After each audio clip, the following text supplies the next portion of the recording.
Well, I'm joined now by media consultant and YouTube star Melania Podolyak, who has put her life on hold to help with the relief efforts in Lviv. Hello, Melania. Thank you so much for joining us. Thank you for having me. Hi.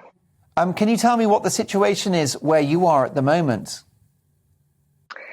Currently in Lviv, it's relatively safe, if you will, so we don't get shelled.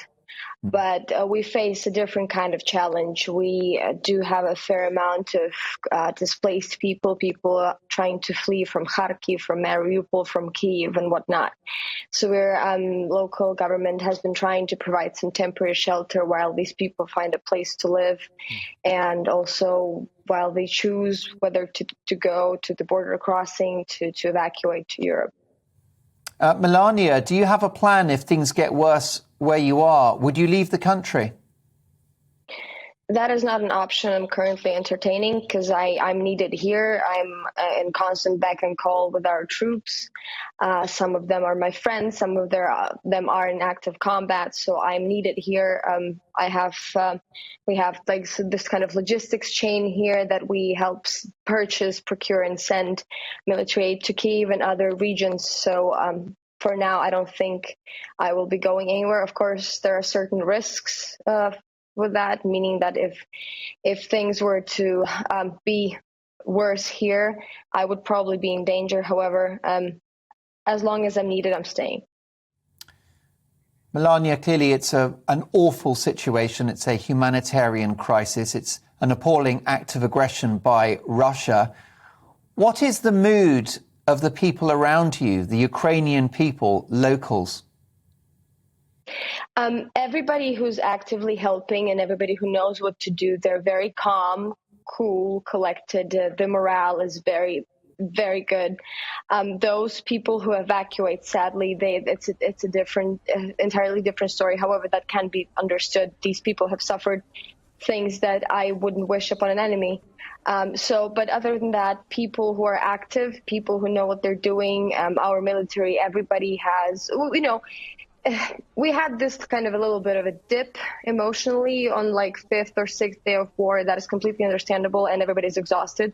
However, now I think it's kind of stable. So people around me, I see a ray of hope, and I feel very confident in my people and Ukrainians and people around me. Can victory be achieved over Russia without a no-fly zone?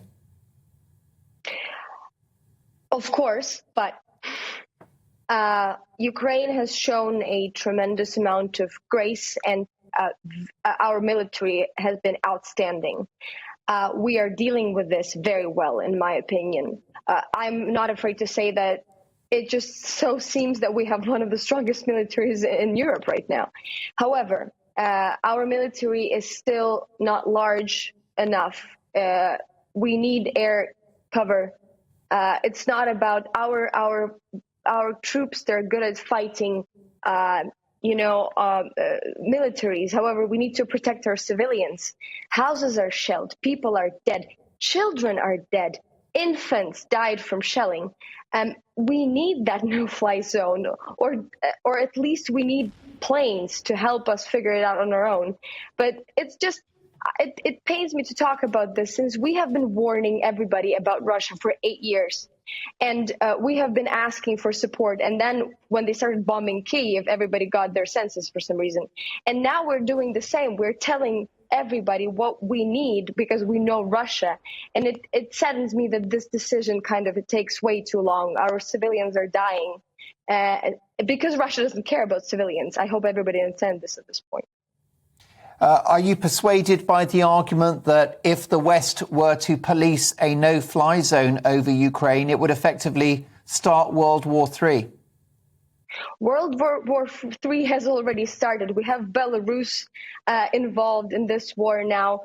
There are other countries that, the Baltic states, Poland, they are very alarmed. They know what we're talking about. I don't want anybody, I can't make Europeans feel safe. I know what Russia is. They're not going to stop. When Putin talks about we are not hurting our neighbors, do you know what he means? He doesn't mean us. He means other European countries that border us. because he thinks we are a part of his country. And remember how he promised 8 years ago he wouldn't hurt us, back then being a neighbor.